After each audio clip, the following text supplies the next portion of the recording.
Gusto ko yung parang mala Princess Sarah, yung inaapi, alam mo yun? Yun yung gusto ko, drama, heavy drama. So, gusto ko lang siyang ma-experience kasi syempre, di ba, yung image ko ngayon is pa-sexy. So, gusto ko naman mapunta ako sa ganung level. Zayn Malik. Kasi, mahilig ako sa mga lalaking medyo bad boy yung itsura. Tapos, mas na-attract ako sa lalaki na may mga tattoo. Pero depende ko sa nakalagay yung tattoo. Hindi naman yung buong katawan may tattoo. Siyempre yung mom ko and lola.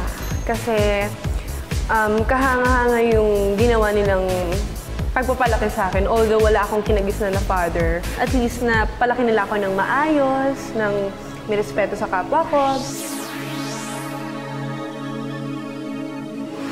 Horror, mga Thai movies, Japan, yun, yung mga daring, mga ganon. Wala lang, gusto ko lang siya. Simula bata ako, mahilig na ako sa horror talaga. Tapos pinapagalitan ako ng mom ko kasi natatakot sila na baka daw sa sobrang kakanood ko ng ganon, baka bangungutin daw ako, alam mo yon. Managinip daw ako ng masama, ang hilig-hilig ko daw sa nakakatakot.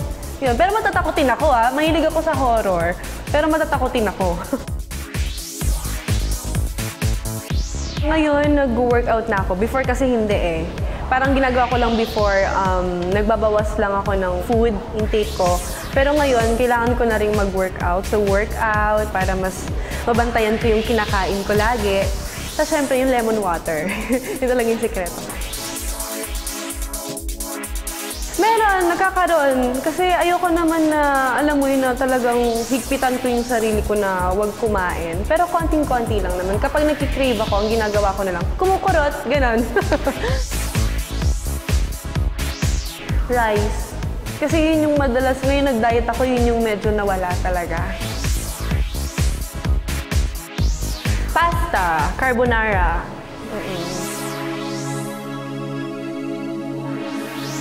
Keyboard ka ba? Type kasi kita Boom!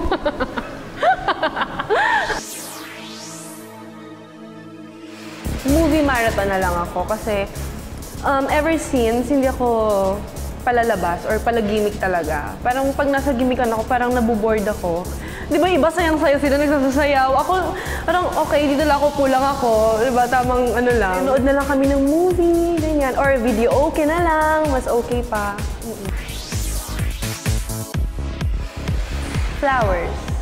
Mas iba yung dating kapag binibigyan ako ng bulaklak. Mas kinikilig ako.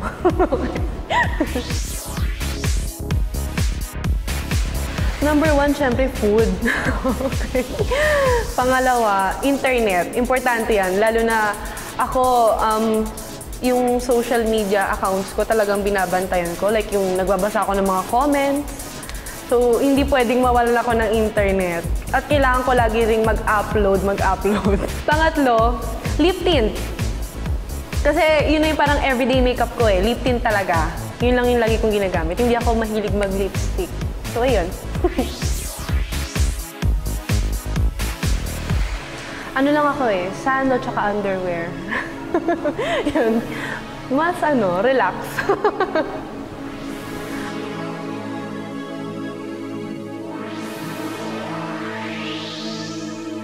For more videos, just click here.